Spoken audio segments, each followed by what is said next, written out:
Well, they say a week is a long time in football. Well, this week has felt longer than most for Eddie Howe. Newcastle have been rocked to their core by 3 huge absences just days before they stride out at Wembley in an attempt to end their long-suffering fans' wait for silverware. Anthony Gordon is suspended, Sven Botman has another knee issue, and Lewis Hall is out for the rest of the season. But Eddie Howe has said he is going to be refused to be knocked off course. He said he will come out fighting, and so will his team tonight. The mood at West Ham had been on the canvas until Graham Potter breathed new life into them. Their season may be over in terms of what they can achieve, but the job of lifting the mood remains. And back-to-back wins for the first time in a year has given the former Brighton boss a puncher's chance of endearing himself to a fan base that has been, for quite some while now, been disenfranchised. Here are the two teams. West Ham unchanged from the last time we were here against Leicester 10 days ago. Areola is the goalkeeper, Todibo, Kilman and Cresswell the back three. Wan-Bissaka, Souček, Alvarez and Scarles across the middle, with Ward-Prowse behind Bowen and Kudus in attack. Newcastle resists the temptation to make any sort of wholesale alterations to the team, even with the prospect of ending their 70-year domestic trophy drought just 6 days away. Nick Pope is the goalkeeper. The back four, Trippier, Schär, Byrne and Livramento, Guimaraes, Tonali and Joe Linton in midfield, Murphy, Isaac and Barnes going forward. Lucas Paquetá is back on the bench for West Ham United, and for Newcastle United, Callum Wilson waiting in the wings, knowing that his next goal for the club will be his 50th. Danny Murphy is here alongside me. How's the game going to pan out tonight? Because we did the first game between these two earlier in the season on a Monday Night Football, where West Ham walked away with 3 points. Yeah, I think it's going to be a fascinating one. We'll see how the West Ham system stands up to this Newcastle one, with the 3 at the back against Newcastle's front 3. See if Newcastle press. I think most of Newcastle's best performances are when they're on the front foot and they're pressing high up the pitch, which would really create an open game with Bowen and Kudus stretching the Newcastle back four. But I think huge importance for Newcastle to put in a good performance and carry some momentum into Sunday, the final against Liverpool, of course. Well, West Ham in claret and blue jerseys with white shorts and white socks. It's white shirts for Newcastle tonight with green trim, green shorts and socks, and they will attack the goal away to our left in the first half. The Bobby Moore stand away to our left, and the West Ham attack will centre on the Trevor Brooking stand, where the Newcastle travelling support is, in the corner of the field away to our right hand side, going right up to the back of the second tier of this huge bowl, the Olympic Bowl, in the middle of the Queen Elizabeth Olympic Park in East London.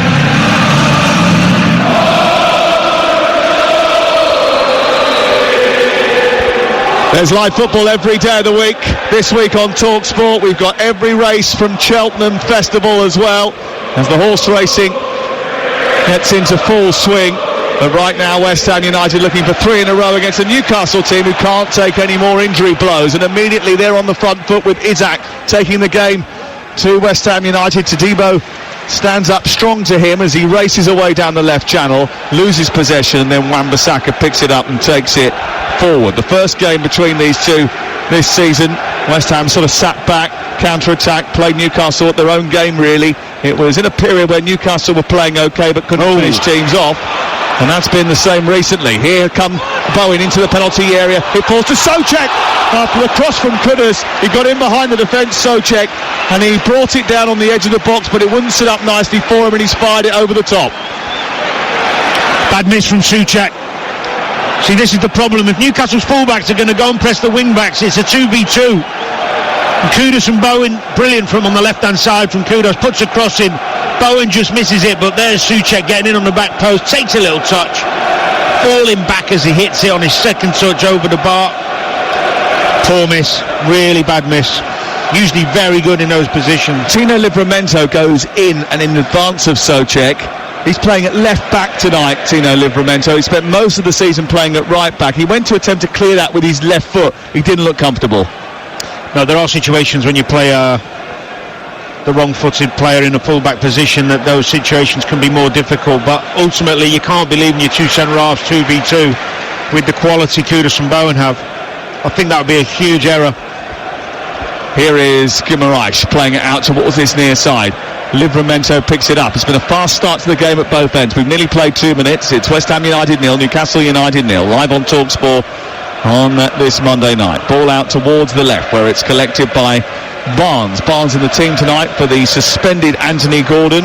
He has a really good record, actually, does Barnes, in matches against West Ham United, although most of the goals that he's scored, 3 in 6 appearances, have come when he's been a substitute. Joel Linton travels down the right, nudges it into the path of Tonali. The return ball into Bruno Guimaraes is not precise enough, and it drifts out of play and away for a goal kick away to our left-hand side.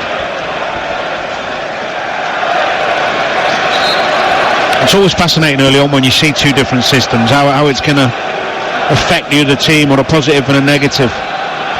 For Newcastle's advantage, if you've got a full-back and a wide man, which they have, it's a problem for the wing-back of West Ham. Does the midfielder come out and help him? Does the centre-half come out and help him? These are the little things that will evolve as the game goes on. Picked up by Trippier, who's stolen a march on the defender, and then across comes Kilman with a really well-timed challenge, and manages to come across and rescue a rather incendiary situation for West Ham United, because Trippier won that really well, eagerly up the pitch, and got an advance of Cresswell, and Kilman had to come across to stop him from getting into an advanced position. Good defending by Kilman, who's been in every single game in the Premier League for West Ham United since signing from Wolverhampton Wanderers in the summer. Livramento on the near side. Newcastle United deep inside their own half, back to Byrne. Byrne guides it back to his goalkeeper. Pope kicks it high into the evening sky. It's a cool evening now in East London. Barnes heads the ball across Wan-Bissaka's body. He manages to stick out one of those huge long limbs, Wan-Bissaka, and poke it away. It's a relative safety, but they win it back again. Joel Linton in midfield felt he was fouled. The referee tonight, by the way, Michael Salisbury, allows play on. And Wan-Bissaka then engages with Joel Linton on this near side, who is penalised, and a free kick given a yard in from the right touchline, just 6 yards inside opposition territory for West Ham. He's big for Newcastle, isn't he, Joel Linton? Huge. Keeps the ball so well. He's a goal threat. He's got great athleticism, tenacity. So much about him is exactly what you want to see in a midfielder. He's always a blow when he's not playing for them. Always a miss, I should say. And Newcastle can't let thoughts of Wembley creep in today. It's too early, they do.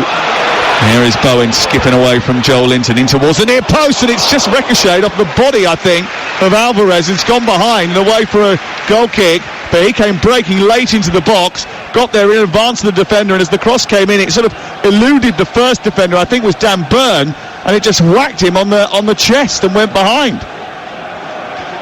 Great ball in from Bowen on his weaker foot. Skipped by Joel Linton, who we've just been praising too easily. Dan Byrne didn't want to get dragged out with Bowen, rightly so. Let Joel Linton take over the responsibility. Good start from West Ham. Good start from West Ham United, who have won the last 2 Premier League games. But here's Barnes up to Murphy. Murphy to Trippier. Trippier advances down the right for Newcastle. Then in towards Barnes again, who switched from left to right.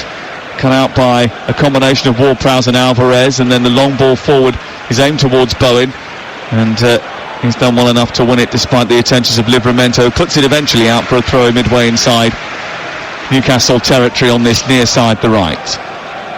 It's a big absence not having Anthony Gordon in the team this evening, but it's an opportunity for Harvey Barnes, isn't it, to stake a claim to start in the Carabao Cup final on Sunday. Yeah, he's got really good attributes. Super athlete, can score brilliant goals. Fit as a fiddle. It's just the consistency levels for him.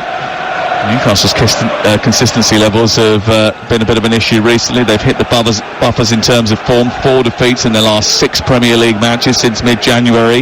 They've gone out of the FA Cup during that period as well.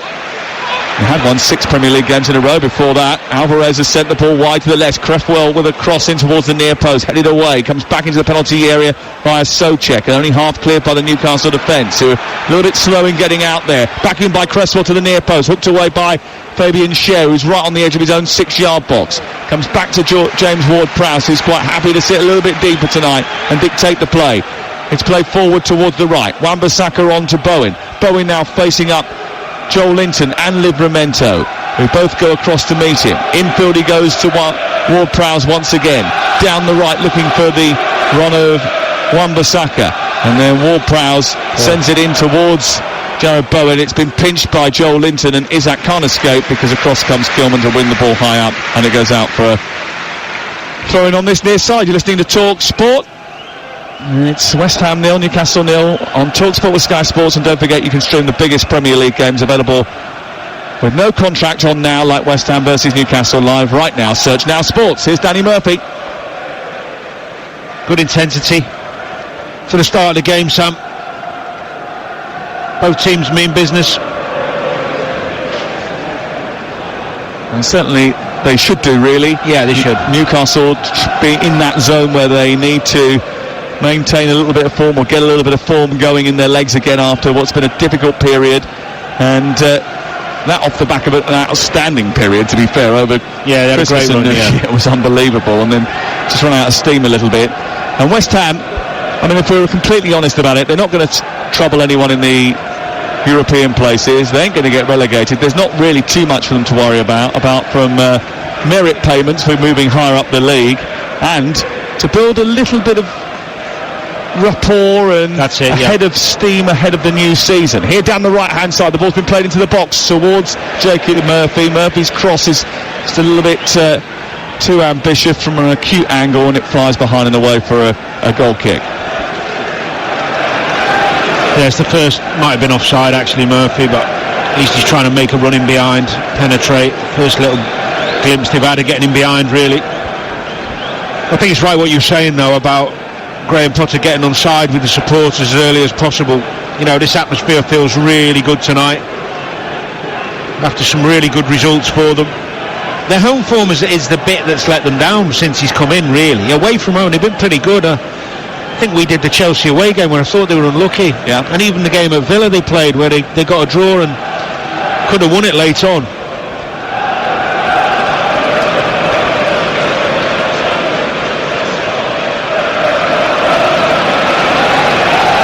Ball in midfield, runs loose. Kudus can't get it under control. It's nabbed by Schär and sent forward towards Barnes. Barnes, who gets it over the head of two players and then squeezes it out into the right wing position. Newcastle on the attack, moving into an advanced area was Alexander Isak. A low ball into the near post was aimed towards Bruno Guimaraes. Not a great clearance that by the West Ham defence, and it goes out over on the far side. Schär will let it run. It goes out for a throw-in, and they have it deep inside their own territory. Trippier wants it back again. I like that from Barnes. He went drifting there inside, couple of little bits of skill, got him into a really dangerous area, got Newcastle on the attack, nice and confident from him. I like that when wide men go wandering to get on the ball, impact the game. Yeah, well, statistics have been pretty damning over the last 6 matches. Half the amount of goals per game, fewer shots on target, half the expected goals. Shot conversion down from 17.3% to 10.9%. I mean, that's having a wobble, but the defensive numbers have gone the wrong way too. More shot space, more goals conceded. It goes on and on and on like that. Every metric has gone in an opposite direction from that it was over that Christmas and New Year period, and Newcastle have got to find a way to reverse that tide. In fact, they've conceded 16 Premier League goals since January the 18th, which is one of the worst defensive records in the Premier League during that period. Here is Byrne, up over towards the far side, and Schär back into Byrne deep inside his own half, out wide to the left, and it's now with Livramento, who just travels up towards halfway. Again, Wan-Bissaka is pinching that in front of Barnes. That draw is going to be really important tonight, but I think Wan-Bissaka has been brilliant this season for West Ham, one of the bright spots in the first half of the season, and certainly he's maintained that. Do you know what, you just took the words right out of my mouth. I think he's been absolutely outstanding. He looks super confident, physically looks great, can get up and down, he's non-stop, very rarely gets done on 1v1s. Even the creative part of his game's got better. You know, he finds himself in the final third a lot, giving a lot of positivity to the West Ham attacking ideas, let's say. I think he just looks really comfortable and really happy. Well, they've changed the manager, tweaked the system, personnel as well since Graham Potter has come in a little bit. And, they're getting used to things, but he's been a constant. Here is Wan-Bissaka giving the ball inside his own half, but he played it against Liverpool. He didn't want that, did he? He didn't. It was a poor decision actually from Todibo to give it to him in that zone. And it goes out for a throw on this near side. And Wan-Bissaka will take it. Sends it back to Todibo, who again just takes an extra touch. He's under pressure from Isak. The ball ricochets off the Swede and goes out for a throw-in. He's another one who's had a brilliant season, Alexander Isak, for Eddie Howe. Yeah. 21 goals in his last 24 appearances.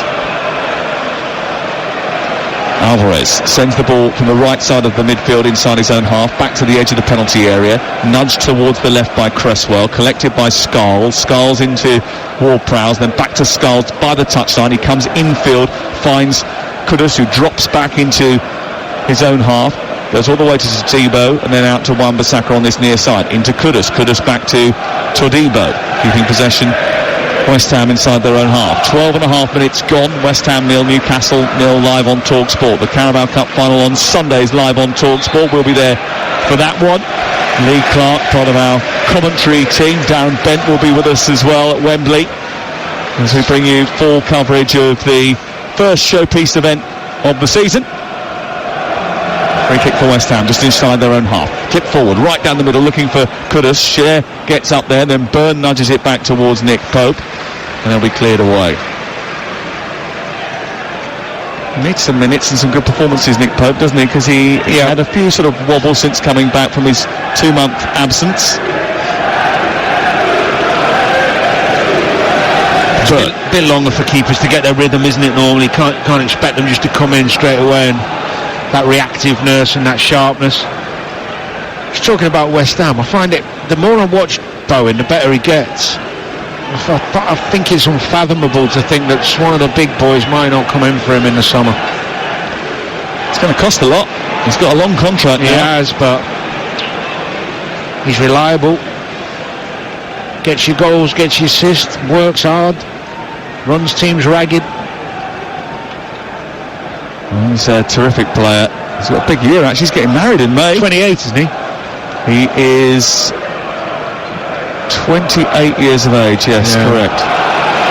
Ball one high up by Barnes, who sends it towards the left. Isak into the penalty area, guides it along the 18-yard line, running laterally towards the centre, lays it off to Tonali, who spreads it back out wide to the left. Barnes takes over now, went to cross it. He did have an overlap available to him in Livramento. It hit the back of Ward-Prowse and eventually fell to the England full-back, and then goes back into Tonali, back out to Livramento again. Livramento into Barnes. Livramento continues and plays it infield. Murphy round the corner. He's blocked off there by Souček, and the ball is eventually cleared by West Ham. That was the first bit of sort of enterprising football we've seen down this left-hand side involving Barnes and Livramento. When Isak got one-on-one with Todibo, spit it out, God's sake.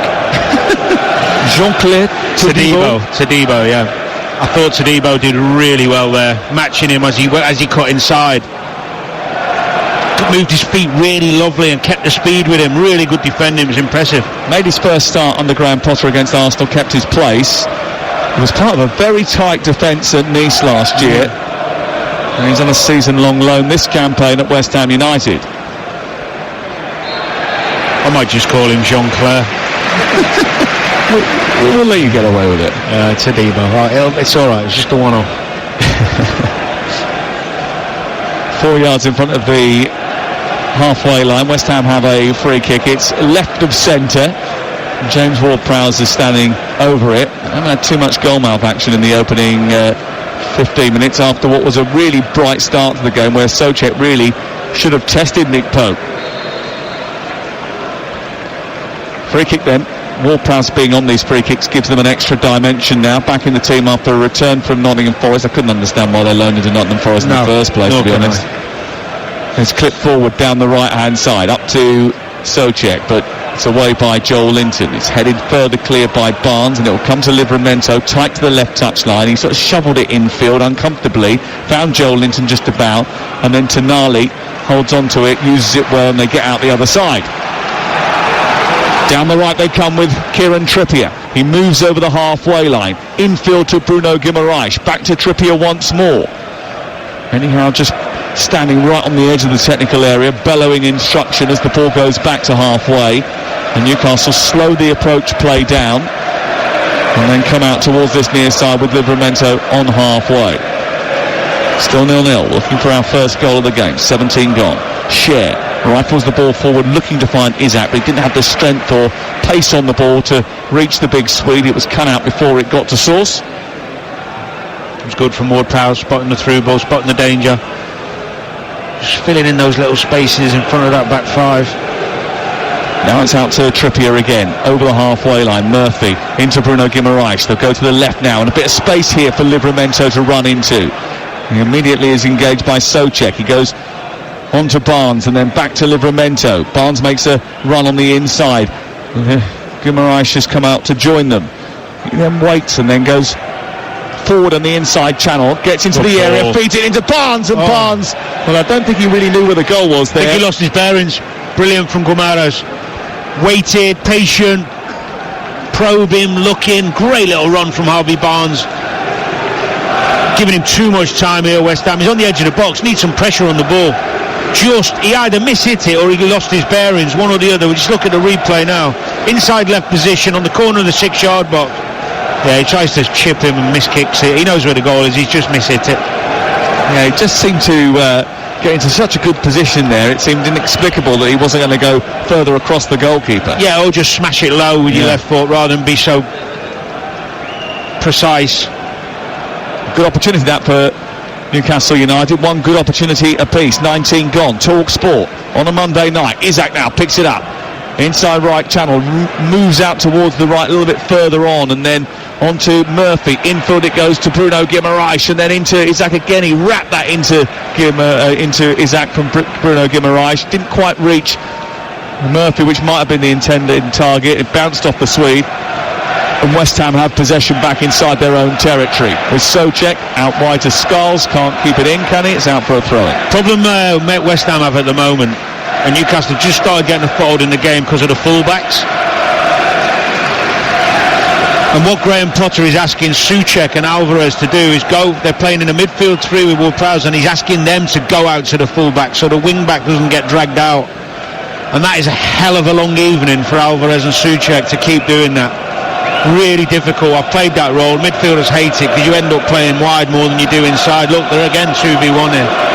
Here is Joel Linton feeding Isak down the left channel, gets into the box, needs some help, has got it in bundles with Livramento and Joel Linton in attendance now. On the left hand side, square ball into Bruno Guimaraes, back outside to Livramento, into the penalty area, left footed ball is going to go all the way through to Trippier, edge of the area, smacks it goal as well, flicked by Barnes, saved by Areola and pushed away. Barnes has retrieved it. Tonali's got it back again, takes it out wide towards the right. Trippier gets it back once more, back into Barnes, who had that little flicked effort through his own legs that almost a little bit similar to the one that Joshua Zirkzee started yesterday against Arsenal.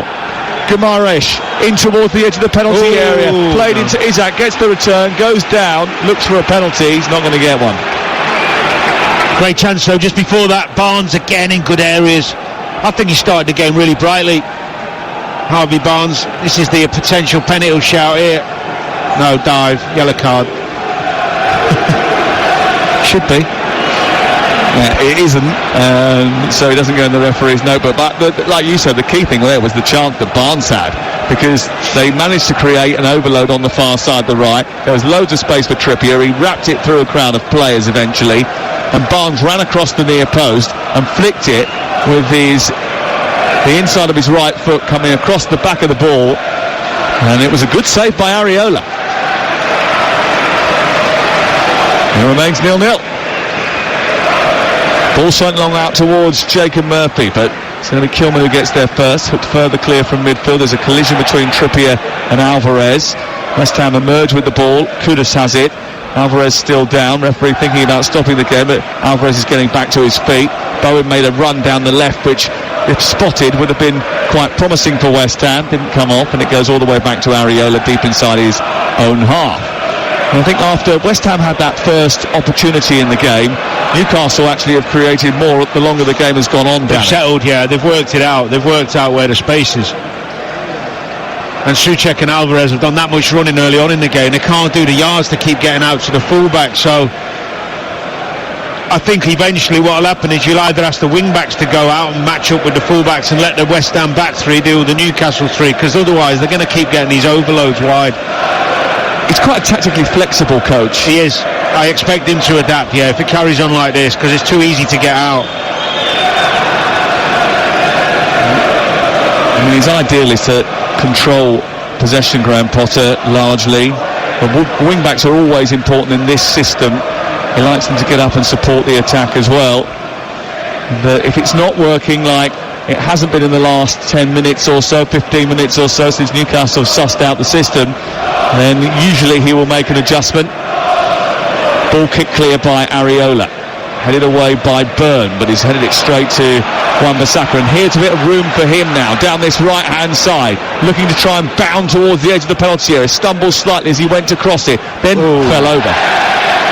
And it's been pinched by Livramento, and now Newcastle come on the charge, and they've got numbers here if he can use the ball correctly. He's skipped infield and then he's fallen over as well and given it back to West Ham, and now Bowen has been played in by Kudus, edge of the area, into the box, left-footed shot, not enough power on it.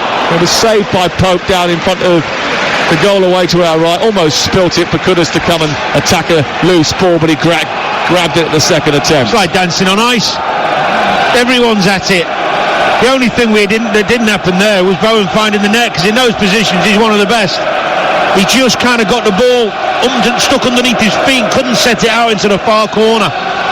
Give away from Livramento there, put West Ham in a wonderful position. I actually thought Ward-Prowse should have held his run to give Bowen the space to be 1v1. You're listening to West Ham 0, Newcastle 0 on TalkSport with Enterprise Rent-A-Car. Enterprise has 450 branches with all the vehicles your business needs. Ball is on halfway and Newcastle have it. Barnes taking on Wan-Bissaka, played in towards Tonali, strong running by the Italian. Brilliant. Plays it down the left, it's collected by Livramento, his ball into the near post is cut out, off Souček and goes behind and away for a corner. Well, again, Souček is having to cover. He's come out wide, then he's had to track Livramento all the way to the touchline, the goal line, I should say, sorry. Can't maintain that level of running in that what he's asking them to do.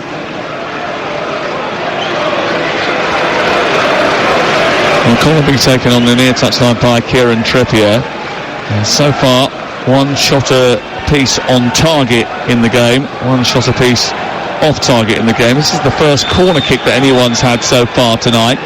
It'll be taken by Trippier, and there's a lot of movement inside the box. It's deep towards the far post, it's headed back across the face of goal, and then Barnes with the second header after Burns' initial reach is pushed beyond the post by Alphonse Areola, and that's two good saves that Areola has made from Barnes in the opening 25 minutes.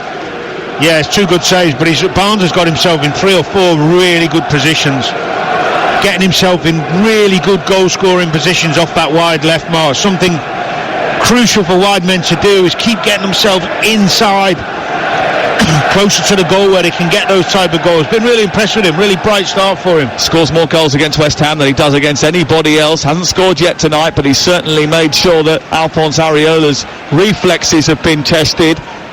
2 good opportunities already in the game. Ball out over on the far side, collected by Trippier. Tonali with a deep cross right towards this near side. It's hit straight back through the box by Cher, comes back out off Souček and then collected by Isak. Nice touch into the box, gets the return into Joel Linton. Couldn't find the second after the give and go, and it's scrappily cleared away. But Joel Linton's fought for it and got it back down the left for Cher, who did a no ball in towards the near post, but it's too close to the goalkeeper, who drops on it, smothers it, and will clear it away for West Ham. But it's Newcastle that are doing the attacking. Yeah, it's good play on this left side. Cher gets himself in, has all the time in the world. Isak actually pulls out. It's the wrong move for him. If he's got to run across the keeper there, he'll have a tap in. It's too congested to pull out. There was no space for Cher to pull it back to him. They've settled now, Newcastle look much more comfortable. Absolutely. And West Ham, who have won the last two, have actually had a really difficult run of form if you look at the season as a whole. And it's been such a drop-off in all aspects really of the game, from what went before when they were qualifying for the European places, winning the Conference League. The win over Leicester actually meant they've won back-to-back games for the first time in a year.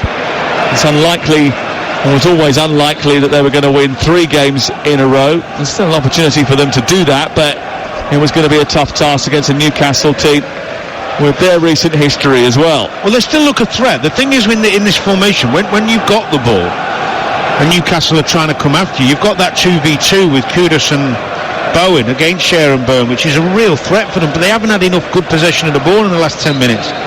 And one of the things they did in their away game was they gave up possession of the ball really, and then counter-attacked quite well and scored 2 goals and got themselves all 3 points. Ball delivered towards the edge of the box by Trippier, and may well be the same recipe tonight for West Ham. It's a poor clearance by Scholes, which is given straight back to Livramento. He finds Trippier and he decides to go all the way back to Nick Pope. Pope to Livramento, near side the left as they look at it, but he wants to get it onto his right foot all the time, Livramento, which is a problem, and then he's given it back to Pope in a difficult circumstance. He was being pressurised by Bowen. He's wasn't that difficult straight out. I mean, it's just his weak part of his game. That's not his forte, is it though? No.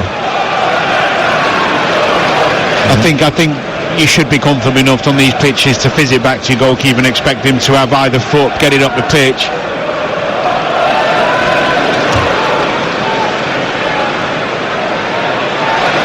Good news for anyone hoping to be in the England squad on Friday, which will bring you live from Wembley on Friday, March 14th, 11 o'clock in the morning, is that Thomas Tuchel is in the house, having quite an in-depth conversation with Mark Noble as he sits up high here in the Mark Noble's trying to get a cap. He's been waiting long enough for one. That's right, man, he deserved one as well, actually. West Ham 0, Newcastle 0, 29 minutes gone. The latest odds are available at Ladbrokes, where right now you can back West Ham to win the game at 9-4, Newcastle at 13-10. The draw is 2-1. That's all thanks to Ladbrokes. 18 plus. BigGamblerWare.org. This is Talk Sport, and so far Newcastle have looked the most likely, but West Ham United, well, always a threat on the counter, kept him just about by Wan-Bissaka after Souček delivered him a rather dicey looking ball up towards Bowen, who holds it well in front of Cher, who then pinches it. There was a push though, was there?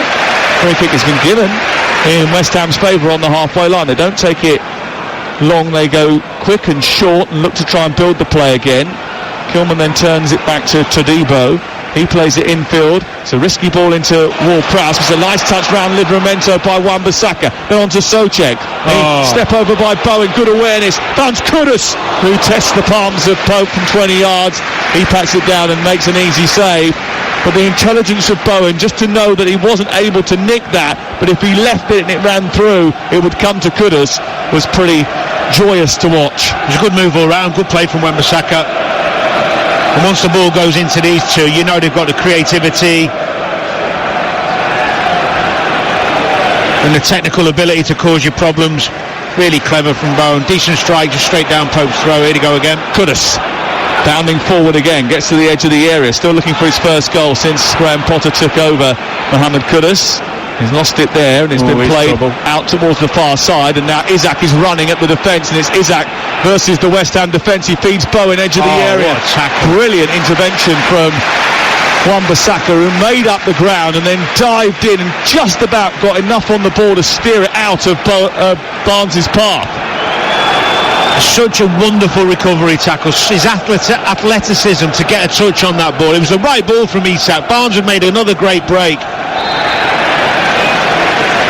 And that lunge we've seen from Wan-Bissaka so many times, he always seems to get it right, doesn't he?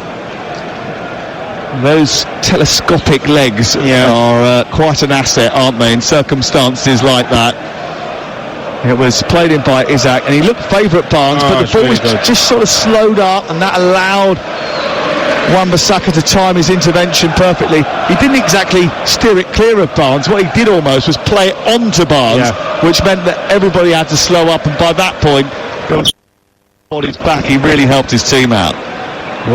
Good defending. Byrne sends it forward. Isaac, was he coming from an offside position according to the assistant on the far side? He didn't, and they continue to bring it forward. Tonali into the penalty area now, played in by Guimaraes, and then he sort of went wide of the goal rather than into the goal, and Isaac a little bit frustrated by that, goes into the arms of Areola, and now they will clear. Not much from West Ham as an attacking force. The effort from Kudus from range is about the best we've seen since that Souček effort from 6 yards out. Yeah, they're just a little bit raggedy. They've had moments, haven't they? Little moments. But overall, I think Newcastle Eddie Howe will be more pleased. West Ham haven't been at their best when they've been playing the best. When anyone from the upper echelons on the table enters the picture, they tend to wilt. 7 defeats in 9 Premier League games against those in the top 6 this season. The exceptions being Arsenal, a recent win, and Newcastle earlier in the season. Here is Barnes, turning on halfway, clipping it forward, looking for the run of Isaac, headed away by Todibo. Barnes went to win it again. Tonali in a fight ball with Ward-Prowse, came away with it initially, then skipped away from a challenge brilliantly into the left wing position, tried to play it infield. Todibo got a touch on it, steered it away from Barnes, and now Wan-Bissaka is looking for an escape route. He scoops it forward. It's not a great ball. That was a great mini example there of the athleticism and the speed of Newcastle's midfield compared to West Ham's. I mean, I like Ward-Prowse, big fan of what he does, but compared to Tonali there, he was second best twice, just from Tonali's power and speed. Here's another one of those in that midfield trio, which when they work together always looks good. Guimaraes onto Livramento. Wide on the left is Barnes, and then he was hoping that Livramento had continued his run. He hadn't. He'd stopped, and the ball just dribbled gently out over the goal line and out for a goal kick away to our left. This is TalkSport. Monday Night Football, 33 minutes gone, and it's West Ham 0, Newcastle United 0. Lucas Paquetá on the bench alongside Emerson, just having a little bit of a chat. Yeah, you see, they're the two type of players who should be in the team. Both creative, both can produce moments. Emerson got a wonderful left foot, scores goals from that left wing-back position, good on set plays. And Lucas Paquetá at 70% is better than the three in the middle of the park for West Ham. That's you know what, that's the tackle. Tonali's down at the minute, that's the tackle. I was about to say, there's an issue here for Tonali, who's picked up a problem. He tried to smash him, that's why, and he was too quick for him. Well, the ball was loose, the two of them went in for a fight ball, and it came out the other side, and he almost got caught, did he, as he went past Ward-Prowse. I think that might be the issue. Just stretching out his right leg. He's hoping that there's nothing more than just a little tweak there. Nervousness for Eddie Howe, bearing in mind what's happening with Lewis Hall and Sven Botman, and having lost Anthony Gordon for the final on Sunday, would not want to lose Sandro Tonali. Well, to be fair to him, he has got Willock, Longstaff and Miley, who are all very good players. But, yeah, Tonali's the one you should be worrying about. The player is the one that suffers if he misses the final. The manager just has to pick someone else. He's the best of those players, though, isn't he, in that position? Yes, he is. I'm just trying to, you were talking about Eddie Howe being worried. I mean, the player's the one that should be worried. Internally, when you get a knock, a week or two, I mean, I remember missing a final after going in half-hearted challenge with Rio Ferdinand, and he went in properly, and I ended up tweaking my medial ligaments and missing the final. What final was that? League Cup final against Birmingham. We won, thankfully, on penalties, and I'd played all the rounds. Remember it. Blame myself, really, not Rio. Crossfield pass by Todibo. Was that part of the trio of cup final wins in 2001? One of the best games I've seen. It was the Alaves final. Yeah, that was a good one. Here is Harvey Barnes for Newcastle United as they come down the left-hand side. Tonali comes back onto the pitch having received his treatment. Infield it goes to Bruno Guimaraes, 5 yards short of the 18-yard box. Joel Linton, and back to halfway. So I'd be tempted if I was Graham Potter to get Ferguson on and match him up and play a 4-3-3. Would you take one out of the back line for that? Yes. Let's go to a back four, match him up in midfield, 3v3, and let two wide men go against the full-backs. And the centre forward occupy the three in midfield for West Ham is a problem, because he's asking them to come out and cover these Newcastle full-backs, and it's too big a job. and it's defence versus attack for most of this game. It is. And Newcastle are on the attack. And here is Joel Linton, edge of the area, right-footed shot, which I think probably ends up in the cycling dome. It's poor, that Sam finish, but the actual attempt, the build-up to the attempt to get the chance to shoot from the edge of the box, they didn't have to do anything to do it other than find the fullback. By the time Souček got over there, Trippier had the time and space, put his head up, and he found Joel Linton on the edge of the box. So, irrelevant of Newcastle's finishing or their quality in the final third, getting there is too easy for them. And that's something that West Ham have got to try and put a stop to at the start of the second half, because there's just too much space in those wide areas, which then creates space in the middle when the midfield is vacated to try and block them up. And Joel Linton's gone into a tackle on halfway. Michael Salisbury has penalised him, and the free kick has been given to West Ham United. And Newcastle have had more than a week to work on their game plan. West Ham have had 10 days between games. I mean, you could imagine with these two coaches that they would probably deliver some sort of well choreographed tactical performance on both sides of the pitch. Bearing in mind they both love being on the grass for an extended period, I'm sure they would have enjoyed that. Eddie Howe has tended to get the better of Graham Potter when the two have come up against one another. Potter not beaten them since the first meeting 5.5 years ago. Here's a free kick from the centre circle. Kick long, Pope comes and claims rather easily inside the box. That's his good point, isn't it? You know, he does come and do that, Nick Pope, and he's absolutely huge. Yeah, I mean, when you've got presence like that, that's exactly what you want the keeper to do. Take the pressure off the back four, the back five, wherever it may be, and come and get your crosses and your set plays. Just give everyone a breather, which he did well there. Newcastle have a good record here as they kick the ball out of play over on the far side. They're unbeaten in the last 5 visits. Can they continue that record tonight? Here is Bruno Guimaraes playing it infield. Good ball infield to Joel Linton. Over on the left in loads of space is Livramento. Joel Linton going to the edge of the box. Feeds Livramento now. He's down the left side of the area. Gets it back to Tonali. Tonali comes forward. Forces Livramento wide. There were options in the penalty area there for Livramento. He didn't want to cross it on his left, Sam. It was a great move. That's the best example you'll ever see of a right footer playing on the left, in a left back position, or vice versa, where they don't want to cross it on the weak foot, so they cut back and the whole momentum of the move goes. And here is Barnes. Back out to Tonali. Now to Livramento again. Tonali shifting it onto his right foot, coming infield into Bruno Guimaraes, who skips past Kudus, goes down, wants a free kick, isn't going to get there, and eventually it comes out towards the right full-back position, and Wan-Bissaka, who is engaged by Livramento, attempts to clear. He does that up to Bowen. Bowen takes it out of play. It's a throw-in on this near side for Newcastle United. It remains 0-0 before we reach half-time. It's 5 minutes to go. Souček, who's had a little bit of an issue recently, has just gone down in the middle of the park. It's only his boots come off. I think he's having a breather, all that running he's being asked to do. I'm just waiting as he puts back his footwear onto his left boot. Jarrod Bowen just asking for clarification from Michael Salisbury about an infringement he thought he saw. Do you know, although it's not the best game in the world for goalmouth action, the tactical element's so fascinating. It's little small things that win and lose your games, and how the players carry out the messages and the plan.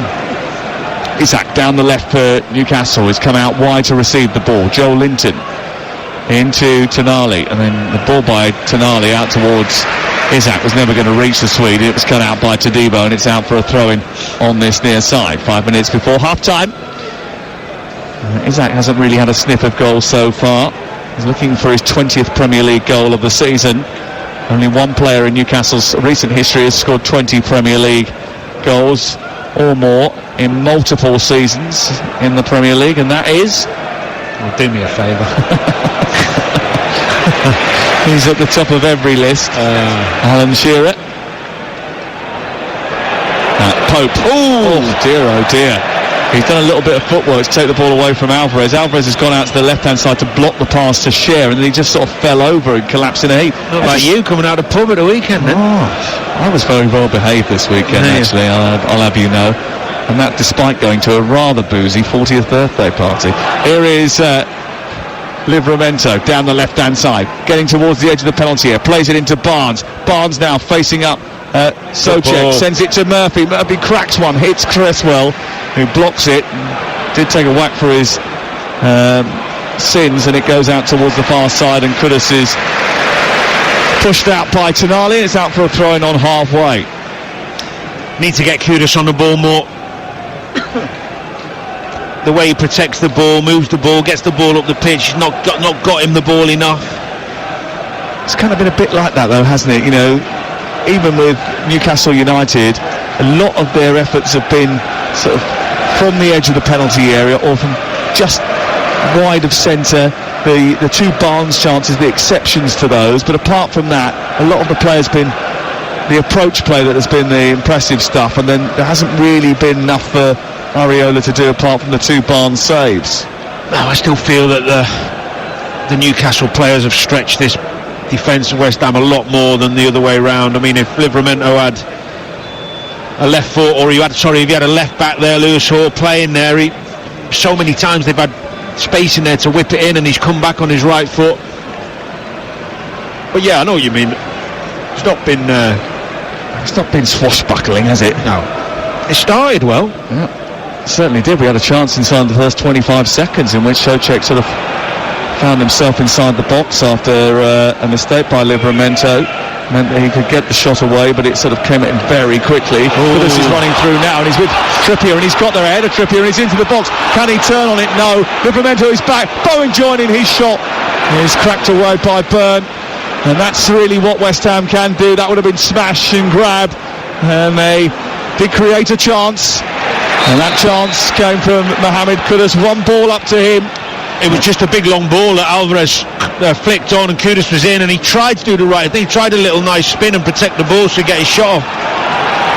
Didn't quite happen for him, and then Bowen's follow-up shot actually hit Kudus.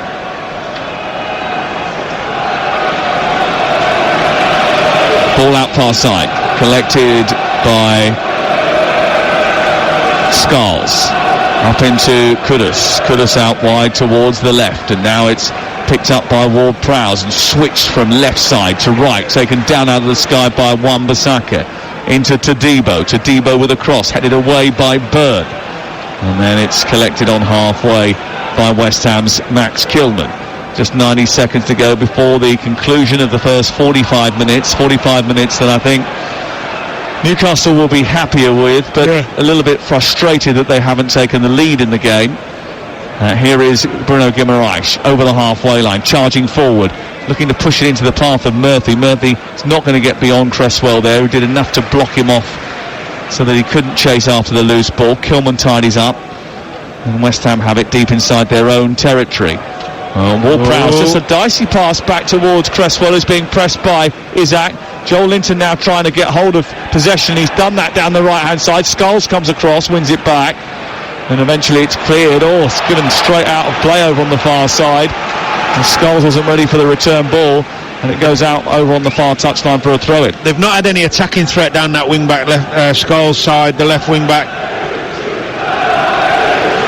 He's more defensive-minded, which is fine, but they've got no outlet that side. He's done really well in the games that I've seen him beforehand. The game against Aston Villa he did really well. He did well in the Arsenal game a couple of weeks ago. I just think sometimes, especially when you're at home against a team, when you can feel like maybe you can go after a little bit. Newcastle have been struggling a bit recently. You want your wing backs to be a bit more forward thinking. 2 minutes of added time at the end of the first 45, and it's a throw into West Ham now over on the far touchline, level with the edge of the 18-yard box. The London Stadium ready for refreshment, I think. Empties quite quickly to join the queues for the specialist concession outlets. The referee just there's a little push by Edson Alvarez there on Bruno Guimaraes, the two coming together, the Mexican and the Brazilian exchanging words, and then there was a shove by Alvarez, and he doesn't need to get involved now, but there is a little bit of head-to-head going on and a bit of handbags at dawn.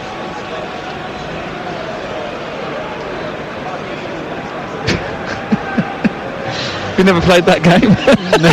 No. Oh, Me neither. Dear. Nobody wants to see that. It's a bit of silliness there. We want to keep 11 on. Although it's fair to say Bruno can go down rather easily at times. Well, you'd have already had him in the book, wouldn't you? If it was up to you.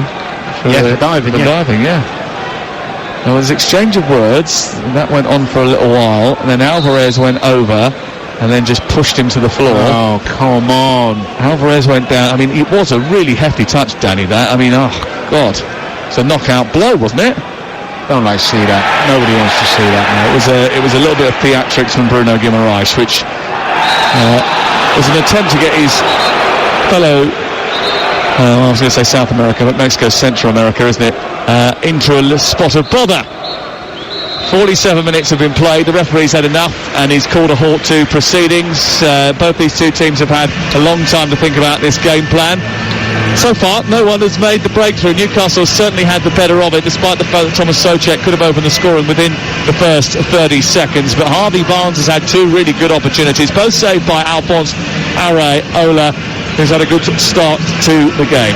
So Newcastle, but they're not in front. West Ham 0, Newcastle 0. Thank you very much. Yes, we're back here at the London Stadium where both teams are emerging for the start of the second half. Newcastle in those white shirts with green sleeves and green shorts and socks.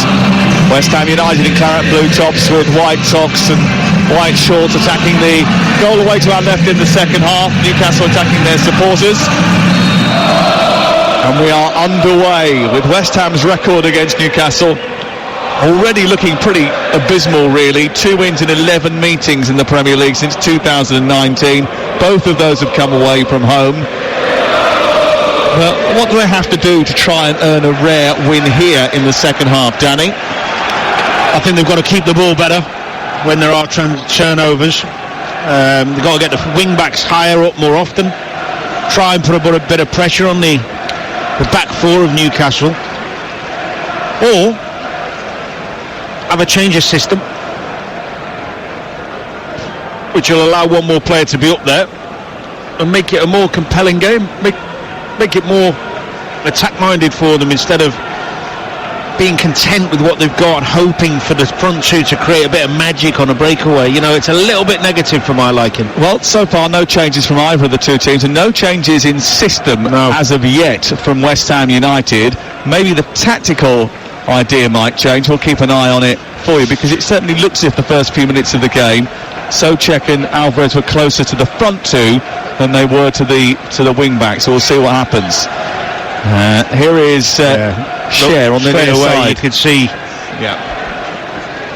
Murphy infield looking for Livramento, who's dropped into a more advanced midfield position and sends it wide out to Barnes. Barnes gets to the edge of the penalty area, racing into the box, goes on the outside. The cross is blocked by the trailing leg of Wan-Bissaka, tucked out of the area by Joel Linton, then back to Trippier slides it down the side of the box, but Scarles rescues it, turns it quickly into the path of Kudus, who runs up to halfway, needs a bit of support. Alvarez provides it. There's a lot of green grass for him to run into. He's got Souček to his right. Took too long to make his decision about what he wanted to do, by which time Joel Linton had come back and won it for Newcastle United. Yeah, that's the bit better. That's the bit better quality when they get some good possession that they need. They haven't. In that midfield area, it feels like they're lacking that little bit of creativity, that little bit of really sharp play that you need to break down a defence. You need to play that final ball with a bit more belief and a bit more skill and vision. It's all a bit predictable. Here is Cher. Well, it's a poor ball by him, straight into Alvarez. Berners got it further clear. Again, Scarles just engaging a little bit higher up the pitch, wins it on this near side, exchanges passes with Kudus. Kudus down the left side of the box, gets beyond Cher, gets a crossing position, does deliver a ball into the box, which is headed away by Livramento. It's then Wan-Bissaka who gets first contact on the edge of the box, and West Ham again just pushing a little bit further up here with Cresswell with a decent cross in towards the edge of the 6-yard box. It was aimed towards Bowen and headed away by Byrne. Comes back out to Todibo, back wide on the right with Wan-Bissaka. This is better from West Ham. He holds on to it, Wan-Bissaka, feeds it into Alvarez. Poor touch by him, but gets away with it. Plays it infield. It does just eventually bounce through to Bowen. Bowen trying to bundle his way through. Oh, Kudus is there. That was a late challenge by Cher. Could it have been a penalty? It was 50-50 as to whether or not he was going to get the ball there, Cher. The referee says he did. Yeah, I think Kudus' reaction tells you everything. He wasn't really appealing. There's a heart-in-mouth moment for the Newcastle fans at the other end of the ground. They're so far away from that that they probably couldn't see it in any clear detail. And we're quite far away from it as well, to be honest with you. We're miles away up here in the main stand. Great ball. Lovely touch by Isak as well to take it from Bruno Guimaraes. Then weave his way towards the edge of the box, trying to feed it into Barnes, who made an intelligent run, but players were back to block it, and Ward-Prowse did that. Great touch from Isak. What a lovely touch. Difficult ball to bring down, and a great run from Barnes. He was millimetres away from putting him in for a one-on-one. Yeah, another bit of enterprising play from Newcastle. And again, the second half has started well. Ball into the box by Joel Linton, asking too much of Jacob Murphy, and it flies out and away for a goal kick away to our right. We had a fast start to the first 45, and we've had a fast start to this as well. Could there have been a penalty? Oh, I tell you what. Seen him give them. Well, does he get the ball? Yes, he does, yeah. And then he dives. Yeah, no, it's that good job you got the second angle. That looked a pen on the first one. It did. When you look at it from the other side, it doesn't look like he gets the ball. Yeah, but he does. Good decision. Wonderful officials we've got. Brilliant. Sounded like you were being a little bit sarcastic there, Danny. No, I am. But actually, we should be praising. We should be praising good decisions. That was a good decision. It was really good. Just having a bit of fun. We're not allowed to have any fun anymore. That's true. Yeah. Can't celebrate things that aren't top bins goals. What you mean, like doing your job? So you're not going to celebrate the referee's success because he just did his job. Well done, ref. Here's Bowen trying to do his job at the other end, taking the ball down the right-hand side, gets into the penalty area. It's onto his left foot. He strikes the ball. Byrne with the attempted intervention. It comes back to Cresswell, who wraps the ball towards the edge of the box, looking for Alvarez. He's off balance again. The ball goes out of play. Really good defending one-on-one that was from Dan Byrne. Patient, sharp feet, really good. Especially against someone like Bowen, who's got that lovely low sense of gravity, and he's working the ball and trying to manoeuvre that space to whip one in. We've seen him do it so many times. Really good from Dan Byrne. Good defending by Newcastle. A little bit of frustration from Graham Potter, who's standing on the edge of the technical area. Eddie Howe's moving from side to side. He's joined now by Jason Tyndall inside that technical area as the ball is cleared upfield by Nick Pope. Chested down by Byrne. He's given it away to Kudus rather clumsily, and now Kudus is powering into the box. He's got beyond Byrne. Low cross through the 6-yard box. There's no one there to tap it home. It was a really good run by Kudus. He put a really good ball through the 18-yard box, but there was no one there to convert it. And it's cleared away by the Newcastle defence, but only as far as Ward-Prowse, right side of the Newcastle half. A bit further on towards the right was Wan-Bissaka. Infield now. It's with Alvarez back out to the far side. And then infield it goes again to James Ward-Prowse. West Ham haven't done the double over Newcastle for 6 years in the Premier League. Good start to the second half for West Ham. Higher up the pitch. Better composure on the ball, more measured. They've had a little rocket at half-time, I would suggest. Souček gets it further out towards the far side. Bowen's attempted cross is blocked, and there is a corner. A corner for West Ham United, which, if my calculations are correct, is one of very few that have taken place for the home team. In fact, yes, it is the first corner of the game for West Ham United.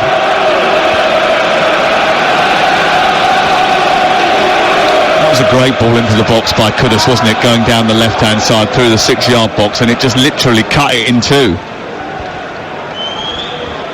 Going to be a corner kick over on the far side to be taken by Cresswell. Ward-Prowse is just towards the right angle of the penalty area should they want to go short to him. He's decided to move towards the box now as the ball goes in towards the near post, flicked away by Isaac coming back to help out. Scholes will re-deliver the ball into the area. It comes down and it's half cleared, but it falls for Alvarez, who pinched it off Isaac's toes. Scholes has got it back again, takes it down the left side of the box. He's got Trippier alongside him. Back into Ward-Prowse now. It's with Scholes again. Good play. Into Alvarez, and Alvarez now trying to take it infield. Again, there's a little bit of stumbling going on. I don't know if there's a problem with the boots or the pitch or something, but everyone keeps falling over. Here's Kudus down the left. Slide tackle by Trippier to block the cross, sends it out for a corner for West Ham United. 8 gone, second half, 0-0. It's amazing how a bit more positivity and risk to get higher up the pitch and make some tackles and press. Gets the fans on side, rattles the opposition a little bit instead of making life too easy and just dropping off and letting them have that possession. That's how it should be when you're at home. 54 on the clock, and the corner about to be taken by James Ward-Prowse away to our left-hand side. His right-footed delivery is a flat one towards Kudus, who volleys it back across the face of goal. It goes through a crowd of players, and then Trippier gets there first as he runs to the loose ball as it was spiralling into a dangerous zone, and he smashes that out on the far side, and it's away for a throw-in over on halfway. There is a problem here for Joel Linton, who's taken a little whack on his foot, I think. He's getting back to his feet now. Away to our left. Just you were talking quite in detail during that first half, and then again with Adrian at half-time, about the role of the two midfield players in front of Ward-Prowse being asked to shuffle out and help on the flanks. Yeah. Has there been a discernible difference, as we thought there might be in the first 10 minutes of this second half? What I've certainly noticed is Scholes on this side nearest to us getting much higher up the pitch earlier to engage Trippier, and what that does, of course, is it leaves them a bit more open for the counters. If Murphy decides to stay high, then it's a 3v3, but you're at home. You know, on occasion you've got to take a risk, and they've been too passive in that first half. It's felt to me that Alvarez is playing a little bit more higher up and more central in this second half as well. They'll be able to stay more central and go and engage if Scholes is staying wider. Yeah. I mean, there's still occasion where you have to get over if there's a good bit of skill and you see that Cresswell's outnumbered or Scholes is outnumbered. You can come across and support, but I don't think the wide midfield men of three should be the ones engaging the fullbacks. I just don't think it ever works, and when these two systems face up to one another. Newcastle usually very strong in the first 15 minutes after half-time. They've 11 Premier League goals during that period. Only Crystal Palace have got more, but they almost gave an opportunity away there. And again, the ball's gone back to Pope, a little bit uncomfortable kicking clear, and he's just rifled it out of play under pressure from Bowen. Well, you see, that's another reason why I always think you should press Newcastle, because the goalkeeper's really uncomfortable playing out, so as soon as it goes to him, I'd be saying press. Ball out wide towards Wan-Bissaka. Good ball into Alvarez, but across went Bruno Guimaraes, and manages to nab it back for Newcastle in the centre of midfield, where most of the action has happened so far today. Good ball. And that's a good ball from Trippier into Bruno Guimaraes, who tries to lift it down the right channel, looking for the run of Isaac Cresswell. I think many people thought his career at West Ham was over after 10 years or more service at the club, but he has certainly been a favourite of Graham Potter's. That's because he's intelligent. He's a lovely footballer. He knows how to play the position. Not the most athletic, he's not the biggest lad in the world, but he's bright. And you need bright players at the back who keep the ball well and know the position. Certainly handled Isaac well there. Here is Kilman stepping forward, then landing it into the path of Cresswell, who tries to curl it forward, but it's cut out by Cher. Bounces on halfway through the legs of Bruno Guimaraes, one back by West Ham. Just have an extra zip about them in the second half. They do, and also Newcastle have been sloppy. I mean, that was poor from Bruno again. He's not had a great evening, actually. He's been sloppy, but very unlike him. Into Ward-Prowse, switching the play to the left. Scholes helps it on into Kudus. Kudus running away from goal towards the corner flag, takes it down and away from the 18-yard box, but then feeds Cresswell into Alvarez, and there is Bowen just dropping deep now. James Ward-Prowse, now Scholes, now into Kudus trying to turn, Kudus tried to poke it down the left, gets it back again after the initial block from Trippier, stopped it from reaching Scarles. Into Alvarez now, waits, there's not enough movement for him, so he hesitates and he's given the ball away. And now there's a chance for them to break. They set the trap and now they're bouncing with Barnes being played in by Tonali down the left. Todibo across, good challenge. Really good. And not only that, the ball's come out the other side, it's been loose and he's allowed to gallop up and get hold of it. He's run up over the halfway line and then he's just given it away. He had no options. So frustrated he then slammed his hands into the floor and Newcastle coming back the other way again. He did the first bit really well, Todibo. It was really good tackle one-on-one with Barnes. Then he broke out and just had no options. He only had the one. And it was too predictable. They read it well. Bruno Guimaraes out towards the near side. Trippier looking to take on the defender Scarles. Instead he goes back centrally. Not enough risk attached with either of the two attacks really, is there? You know, no one's really taking anybody on or trying to cause grief by taking a gamble.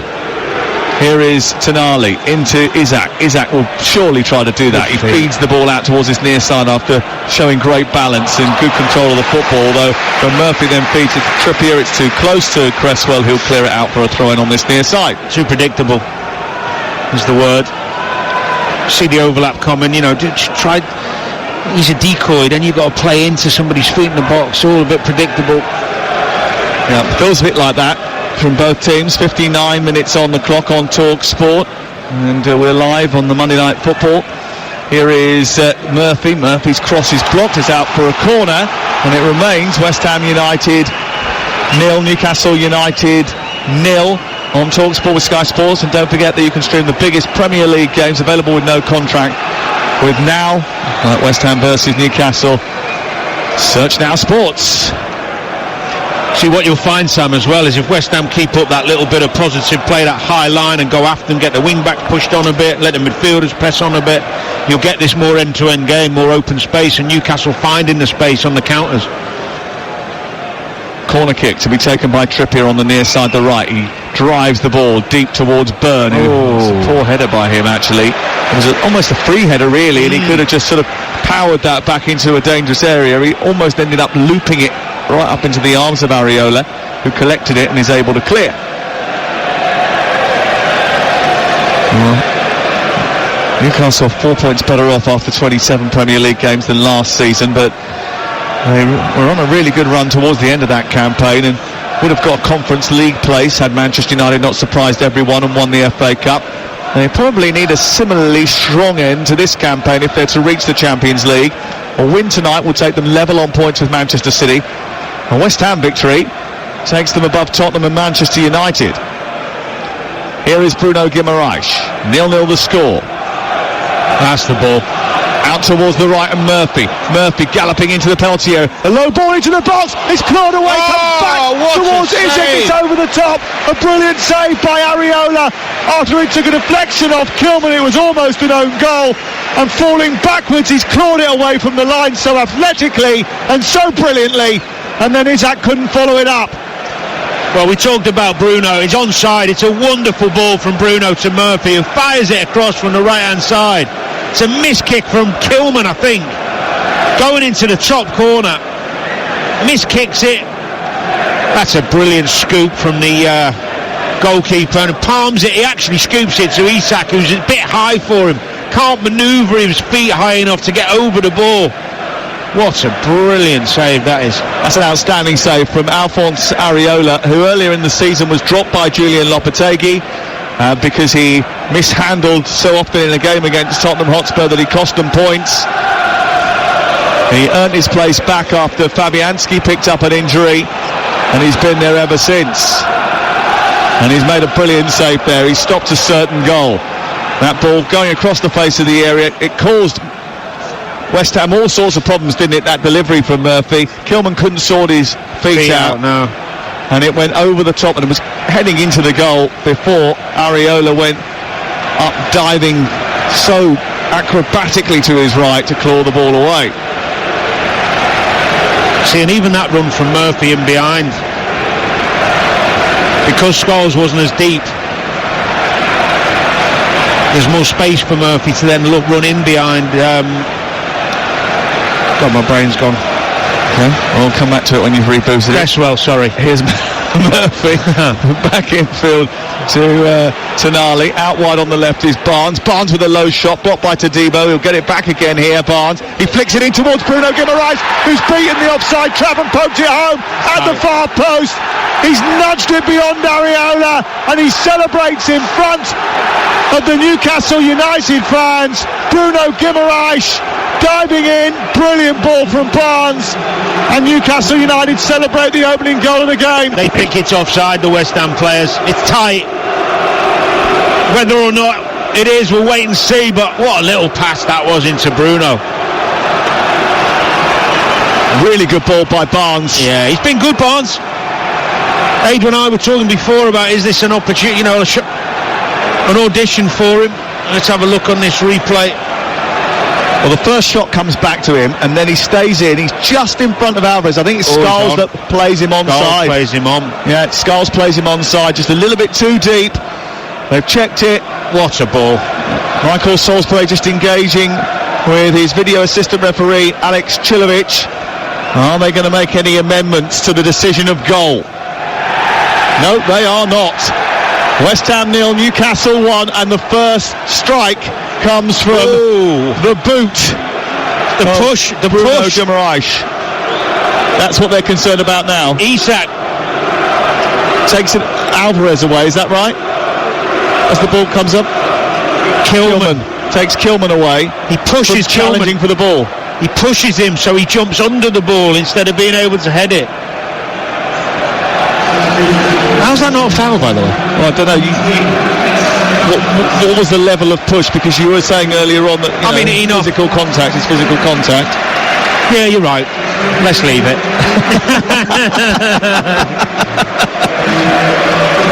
Alvarez comes off.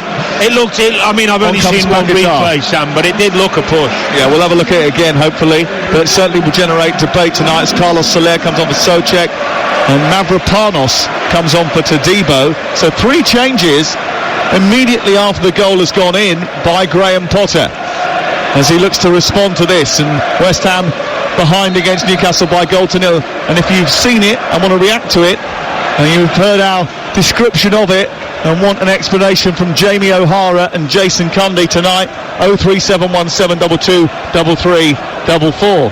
What's the producer giggling at? I don't know. You just go back to Section K of the Premier League contract. He was giving us a lecture on that earlier, wasn't he, eh? We're all okay with it now. The game needed a goal. It did, and we've got one, and it might well just spring West Ham United into life. But listen to the Newcastle United fans, they're very pleased with that. Barnes certainly has taken his opportunity to shine, I think, in this team tonight. He created the goal, Bruno finished it off, but he takes a lot of credit. It was a brilliant ball. Great run from Bruno, but he looks so fit and sharp and hungry. He's got himself in some great positions, Harvey Barnes. Well, West Ham have the free kick. It's about 6 yards inside opposition territory. We've got 24 minutes still to play. And Ward-Prowse in towards the edge of the penalty area, flicked on by Kilman, comes loose inside the box, and Dan Burn deals with it. Only as far as Oliver Scholes. Scholes back out to the left, and it's with James Ward-Prowse again. See, I'm really surprised they've stuck to the same system. Stuck to the system and brought other players on to play in it. So it's almost as if it's sort of set in stone that they're going to keep doing it. Well, I'm not sure where Paquetá's playing yet, but we'll see in a minute. I'm assuming he'll be allowed to go forward and join the... here we go. Soler exchanging passes with Paquetá. Played out towards the right-hand side. Bowen tries to poke it through the middle. Soler around the corner. Paquetá tries to go beyond the defender. It's cleared away eventually by Livramento and up towards the halfway line. I think it was Tonali, it was Tonali, yeah. Out towards the near side. It's been picked up by Scholes as they look to recycle it. On towards Kudus, who's on an offside position. Free kick is given to West Ham, to Newcastle United, who lead by a 0-0, courtesy of Bruno Guimaraes' 3rd goal of the season. The only goals he'd scored before tonight were headers. They need a goal scorer to level things up, West Ham United. They're going to bring on Evan Ferguson. Yeah, I thought that was the move at half. I mean, they've started the second half well, actually, but it was always going to make it more of an open game. But there's the goal again. I've just seen the so-called push again. I mean, see here, Sam, there's not enough. Sorry, it is not enough. There is two hands on the back. There's two hands on the back. It's not. But for Isaac to have pushed Kilman over, I'm sorry, you're going to need a lot more than that, I think. Ferguson coming on, Cresswell coming off. They will now change the system, I think, in the next few minutes, Danny, which I think you'll be pleased about. Well, I'm also pleased to be complimenting the officials again. Well, exactly, and that's twice tonight. I mean it sincerely, because that's something that could have easily. I mean, my first look at it when I saw one. I mean, of course they get to see more than one angle as well, but from one angle it did look a pretty obvious push, and then when you watch it again at the other angle, you can see the over-exaggerated jump forward from Kilman, from really two hands brushing him on the back, aren't they? They're not really pushing him, so another good decision. Ferguson is on, and Cresswell is off. Yeah, you'd think that would mean a back four now. Here's the ball into the box from Newcastle United, who lead by a goal to nil. Ferguson still looking for his first goal, and actually missed a great chance when I was here the other Thursday night when he was playing against Leicester. Got a really good chance on the inside left channel, didn't convert it. A chance to end a goal-scoring drought, which has dated back to October when he scored for Brighton against Wolves. 69 gone. This is TalkSport. Back underway with West Ham in possession, just short of the centre circle. It's played forward to Paquetá and then back into the path of Mavropanos, the Greek international, who's not had a great season with West Ham, but has had a very good season with Greece. And he's picked the ball up after Ward-Prowse has played it forward. He's helped it on further towards the right, where it's collected now by Bowen, who he loves to drift out there anyway, and he's now more stationed on that right. Looks for the return over the top. He's gone down in a collision inside the penalty area, and it did very much look as if there was a bit of clumsiness involved there. Bruno Guimaraes is running away. The referee has turned down Bowen's appeals. West Ham unhappy about it, and the VAR will check it. Bowen didn't really appeal that much, you know. Well, Bruno Guimaraes just seemed to get a little caught there. Paquetá's ball over the top, being watched by Bruno Guimaraes, just gets across Bowen, just sort of nudges him in the back. I don't think that's going to be a penalty. Never in a million. Yeah, no VAR play. Super little ball from Paquetá though, super little pass. That's what we're talking about when they've got him in the team, the risk taking, the ability to open defences. Yeah, which we haven't seen enough of tonight. No, another good decision. Well done, referee again. Man, he's on fire. Is he allowed a little fist pump when he gets it right? Is he hell? Here is James Ward-Prowse. If you've only just joined us and you're wondering why I'd asked that question, it's because Danny and Adrian both very harsh on Declan Rice for celebrating a match-saving tackle yesterday. Yeah, because the ball was still in play as well. Crack on like that. We were complimenting him very much as well, actually. Let's get it right. We are both big fans. Pope's down, by the way, injured. Yeah. We're both big fans, but on that occasion, I'm not sure what he was doing. Well, what's happening to Nick Pope here? Because he looks as if he's got a bit of an issue. He's gone down inside the 6-yard box away to our left. The ball's out of play over on the far side. It's gone out for a throw into Newcastle down by the corner flag. Meanwhile, Pope is asking for some attention. There's 18 minutes still to play. Remember, he missed the Carabao Cup final 2 years ago because of suspension, getting sent off against Liverpool. Now he's going to miss it through injury by the looks of it. And Martin Dubravka is just starting to get ready on this near side. He's done all right though recently. Yes, he's a decent keeper, by the way. I felt a little bit sorry for him actually, that when he came back, Pope, Dubravka was taken out probably a little bit too early. And I think Pope then made a couple of mistakes, and he played well against Brighton actually as well, Dubravka. I did actually wonder whether or not he might keep his place tonight. But Pope getting some treatment. Right leg. I always think with goalkeepers, well not always, but some goalkeepers you think when they go down they must be really struggling. He's one of them. She's a tough lad, Pope. He's not a drama queen, you know. He's not one of those who goes down for tactical reasons or because he's... What are you looking at? I'm not just looking at you. I'm not allowed to look at you when you're talking to me. I felt like I had something sticking out my head or something. There's nothing sticking out of your head, mate. There hasn't been anything sticking out of it for a long time. No, that's true. Good to see him up. Yeah, he is up, and just see what there's any indication as to what happened. He just sort of stumbled forward, didn't he, and sort of fell on the ball there. Don't know whether did he collide with Jared Bowen? I don't know. Collide with Bruno? I don't know. On a separate note, I've just got to tell you. Right. Yeah. Tactical timeout, says Adrian Durham. He's not that Danny type, is he? He's not like that. He's not that type. Maybe he's changed. Maybe the game's changed. Newcastle were a little bit famous for, or infamous for doing that a few years ago, weren't they? But why? They weren't under immense pressure. No, I think that one might have been genuine. And the keeper's gone out to warm up properly, so, you know, he wouldn't do that, would he? Yeah, maybe it's Adrian being cynical. No, he might be right, in his own age. I bet Dubravka's absolutely devastated that he got up. Yeah, 15 minutes to go. 15 minutes for Newcastle to go level on points with Manchester City.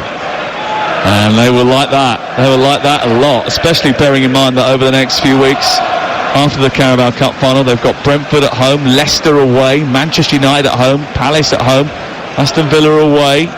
That's a good run of games, you know. All fixtures where they can establish themselves in the top echelons of the Premier League, possibly, maybe, you never know.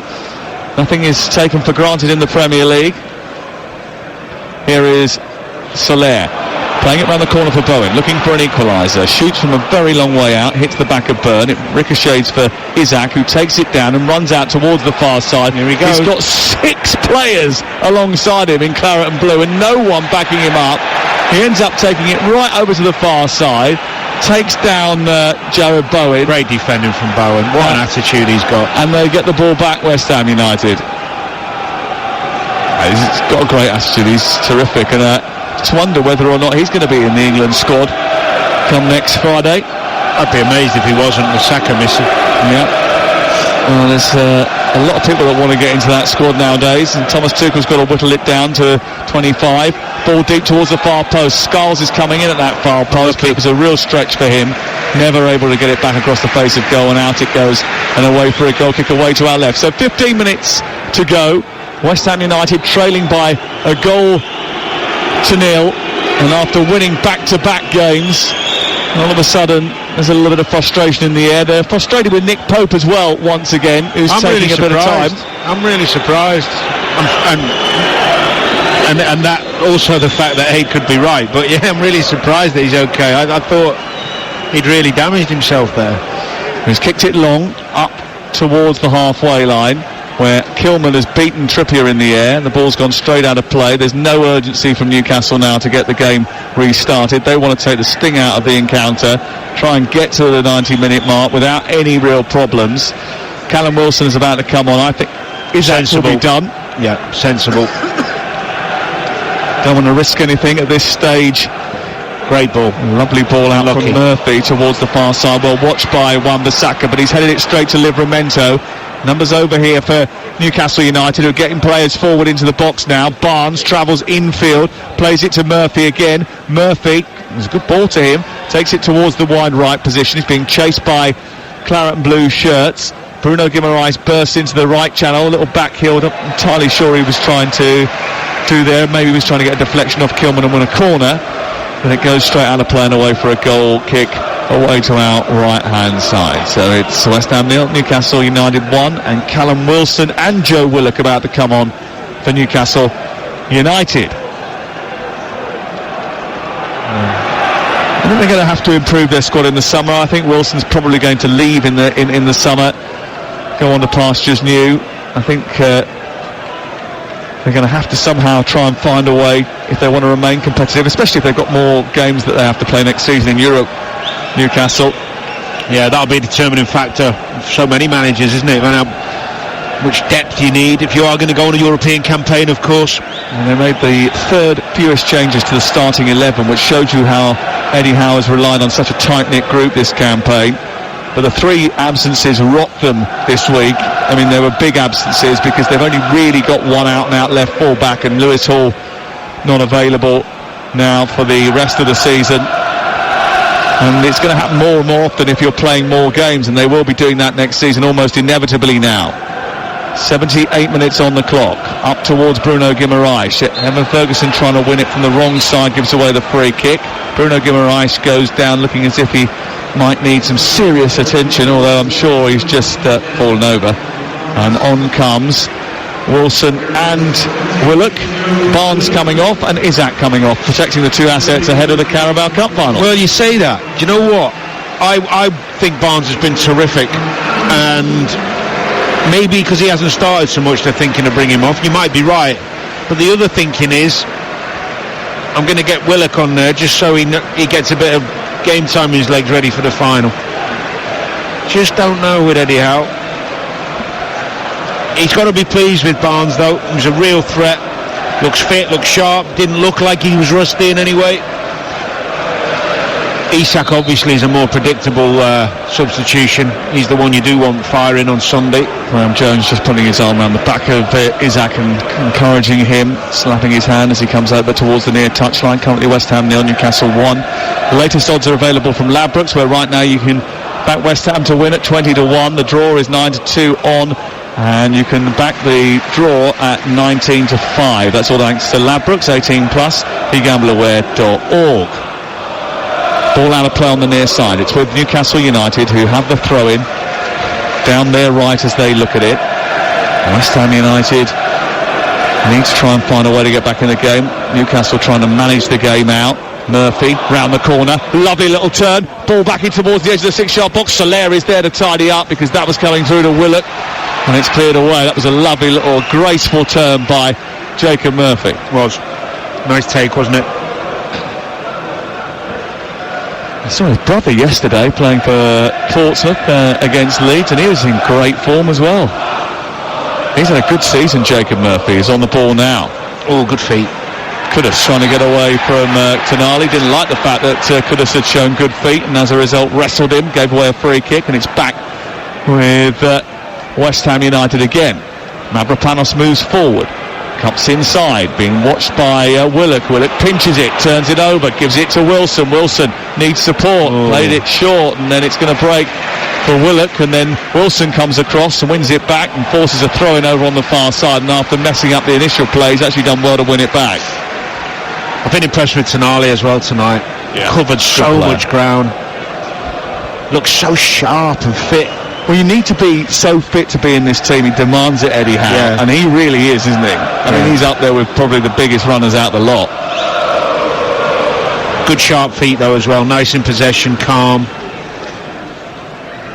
Now, he's really thrived since being moved a little bit deeper in this formation. Here is Kudus getting through the middle. Tonali trying to recover. Trippier's gone narrow. The ball's worked wide towards Scarles. Scarles held up by the Italian. Goes infield. Paquetá with the cross. It's too deep for Bowen. It'll go over the other side, and Wan-Bissaka will try his best to keep it in. And he fires it into the box. Takes a little deflection. A little back heel by Soler. Doesn't come off. And now a chance to break for Newcastle United. It's 2-on-2 here, and Willock is coming up over on the left-hand side. He should have played it in front of him. He went too close to his feet. He goes to the edge of the penalty area. Willock cuts infield, needs some more support provided by Bruno Guimaraes. Now Murphy right side.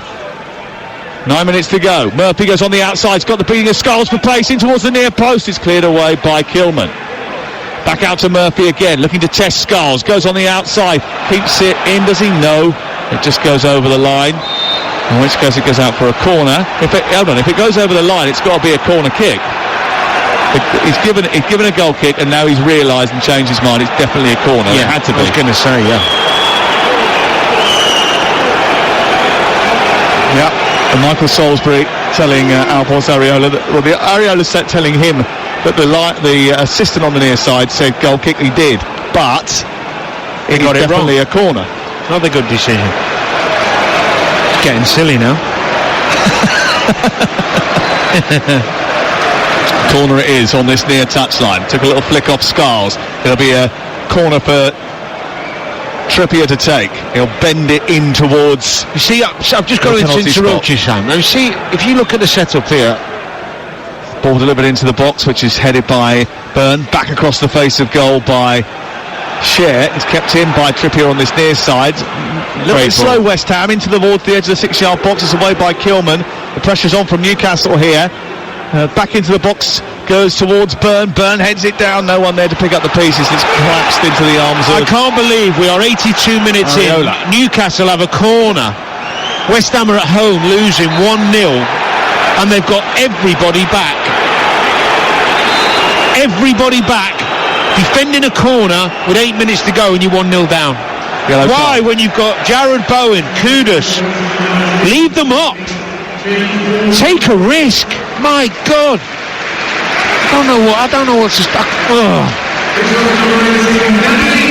little bit of frustration, not only from you, I think there's a bit of frustration from the West Ham supporters as well about the fact that they haven't really tested Nick Pope enough since they've gone behind. They haven't. They started the second half well with better intent, but they've not been able to maintain it.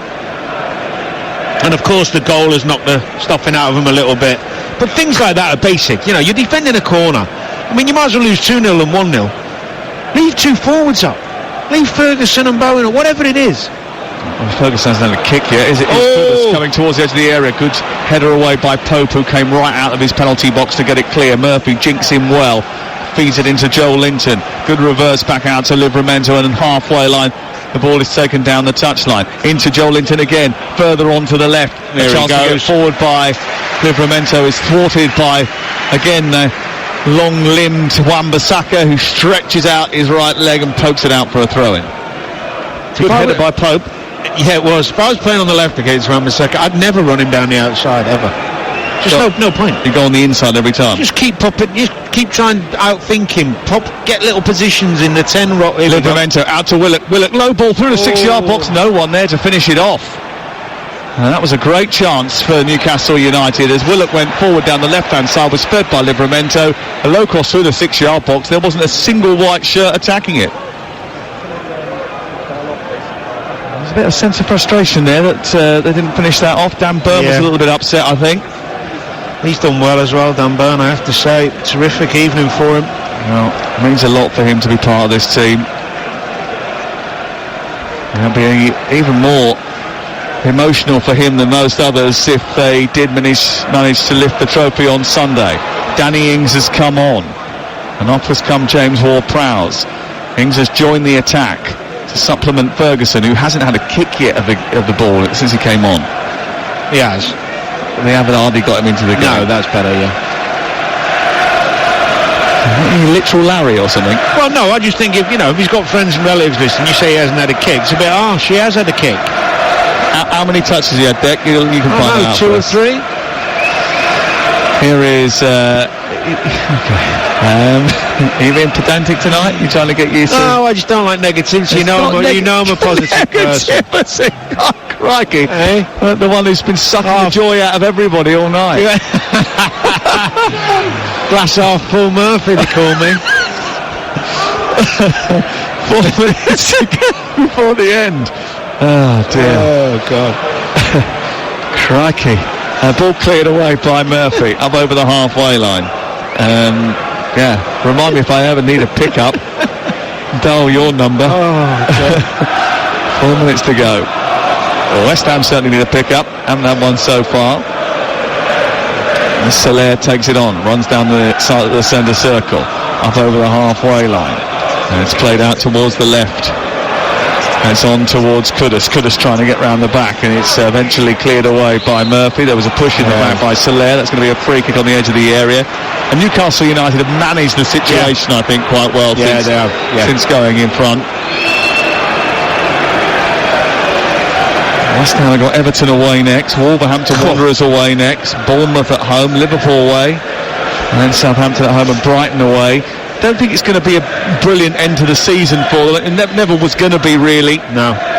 But there's still loads of work to do for Graham Potter. I think he's probably been boosted by the fact that Pakatari's back for now. We don't know what's going to happen with that case. Sofao is back in training, so that's going to help too.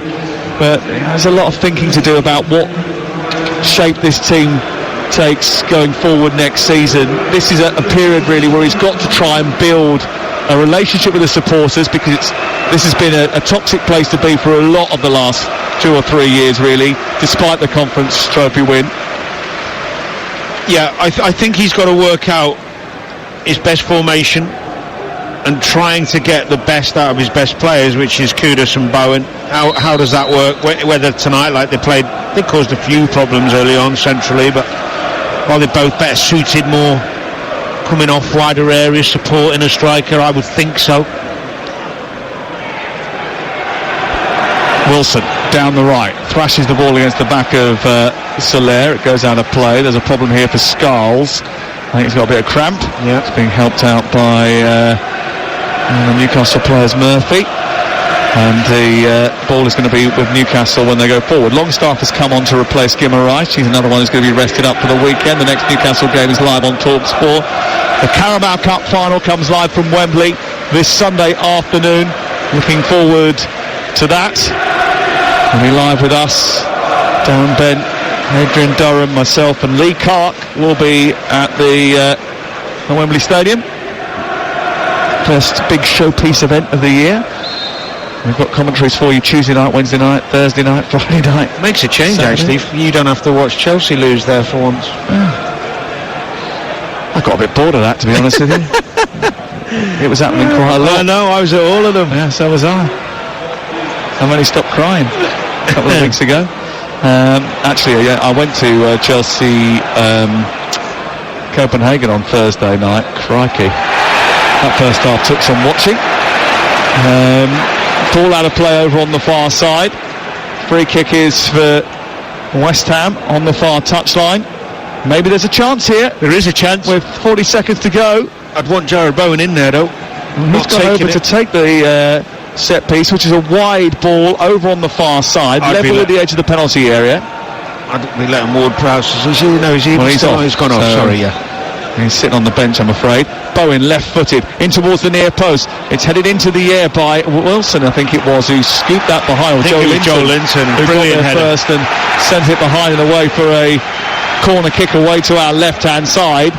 And a bit of organisation required here for Newcastle. Look to try and see out the match. We're going to hit the 90-minute mark before this corner comes in. There's going to be 6 added minutes at the end of the game, which seems a bit generous. The ball is deep towards the far post. Pope has come out and he's haymakered the ball out towards the far side with a really clean and direct punch. Love that from the goalkeeper. Won by Livramento. Give it away. Give it away too cheaply as he tried to find Tonali. West Ham trying to up the ante and put their foot to the accelerator in the last few moments of the game. Kudus goes down the right hand side, outpaces the defender, produces a cross into the box, it's over the head of Pope, and Trippier does well actually to send it outside the box into the right fullback position and then get it clear, but he gets it clear straight to Paquetá, who loops it straight back into the box. He's headed away by Newcastle, picked up on the edge of the box by Joel Linton and sent wide towards the left, and Willock's picked it up now. He's run it forward. Wilson's held it up. It's given back to Longstaff. It's a poor pass by him, and it's given to Scarles, who starts moving forward. Played infield to Ferguson. His shot is blocked. It's run loose in midfield, and now Murphy's got the chance to escape. He's got Willock to his left and Wilson behind him. He's held on to it well and then given it away. And Ferguson has come back to win it back and then fired a ball into the box, which no one in claret and blue is going to win, and then Kudus has tried to control it. It's all a bit desperate and chaotic. It's bounced off his chest and gone behind and out for a goal kick away to our left. They got lucky there, Newcastle, because when Murphy had the ball in possession and he couldn't quite feed it through to Willock, when you're late in a game, you've just got to play percentages and scoop it over. It doesn't matter if he doesn't get it. You just turn them. Everybody can have a breather. Well, this is certainly going to keep Newcastle's European Champions League hopes alive. It's a timely result with Manchester City dropping points at the weekend. It's also the perfect warm-up for the Carabao Cup final later in the week, especially with all the bad news surrounding Newcastle last week. Well, I mean, you've got the performance of Harvey Barnes, which Newcastle fans will be really thrilled with. Isak's got through, what did he do, 82, 75? 75 minutes, yeah. Again, really good. You've got good competition for places in the midfield. No new injuries.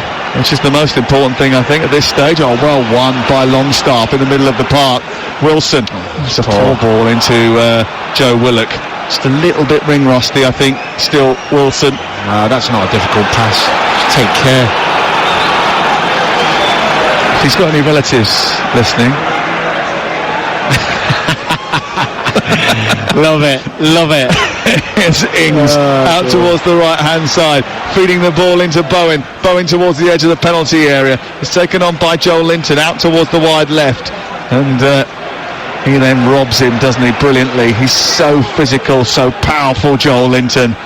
He's such an essential part of what Newcastle United do. Wouldn't want to play against him. No. Lovely ball infield by Longstaff to Wilson, then back again, and then Tonali just trying to force it forward. I'm surprised, he's so experienced. That's such a waste. He could have just kept running, roll it safe into the corner. He made a good run there, Will. He didn't need to be put in. Kilman into Paquetá. Paquetá square to Skulls. Skulls with a cross into the box. It hits Ferguson, comes back to Kudus, blocked by Trippier. Rebounds towards the edge of the D. Kudus has picked it up now. There was a handball there by him, and that will be cleared away. 94 minutes on the clock. Talk Sport on this Monday night in Stratford. Waiting for the full-time whistle. The Newcastle fans just looking at their watches. Bruno Guimaraes under a towel on the touchline. He's not looking. He's got his head in a sort of, I think it's a hoodie that he's got his head in. Towel. He's not looking, is he? I think it's a towel, but yeah, you might be right. It might be a hoodie. I just wouldn't imagine their towels that colour. Yeah, you're probably right, actually. Newcastle. Not that it matters. We're on the radio. Well, you know, we're trying to paint a picture of what we're looking at here, and Bruno Guimaraes looking a little bit nervous, heading a hoodie or whatever it is covering his eyes, not wanting to watch the last few minutes. 2 minutes still to play of added time. Burn away into the floodlights. The ball drops from a great height down into the West Ham half. Kilman uses his body to edge off Wilson. It goes back to Mavropanos, and they bring it clear. They've been cursing their bad luck, Newcastle, over the last week, but they've remained focused enough to get the result. It's got to go. Ball sends it up high from Mavropanos up towards his near side. The poor ball goes straight out of play. Danny was saying it's got to go because he was waiting for the delivery upfield. Bearing in mind the clock says 94:55. Well, also you've got a goal. You've got Ferguson up there. You've got Bowen around him with Paquetá, and Danny Ings is now on. Why are you passing it round the back? Put a nice diagonal up to Ferguson and get the bits off it. Well, Eddie Howe talked about fighting back stronger and coming up with answers to get something done, despite the fact that there were missing players today, and they've done that. And I think they deserved their victory, really, Danny. They've been good, been efficient. The better chances, I think, in the game, and especially in that first half. There's a foul there by Longstaff. It's given away 10 yards inside opposition territory, and that means that West Ham can create one last chance in the last few seconds. There's 25 seconds. Keepers up. Added time to play. Up comes the goalkeeper to cause a little bit of chaos. Newcastle have got to hold their line here. They set it about 4 yards outside the box. Paquetá to float it. Pope's going to come and punch. He didn't get a clean one on it this time. It's fallen on the edge of the area, but it's taken forward. What a poor ball that is. Picked up by Murphy, and instead of trying to just hit it long and into the opposition half where there was no goalkeeper in the goal at the other end, he went to precision, couldn't find Willock. Doesn't matter anyway, because despite the absence of Anthony Gordon and Lewis Hall, Newcastle United have found a way to win and take down West Ham United at the London Stadium. It is the perfect warm-up to the big Sunday Carabao Cup final. Clash live on Talk Sport, and it takes Newcastle United level on points with Manchester City and within sight of the Champions League places. For West Ham, it was always going to be a stretch, going from stuttering and stumbling to 3 straight wins, but after many moves in the right direction, this in the end was a step too far. Newcastle just about shaded it.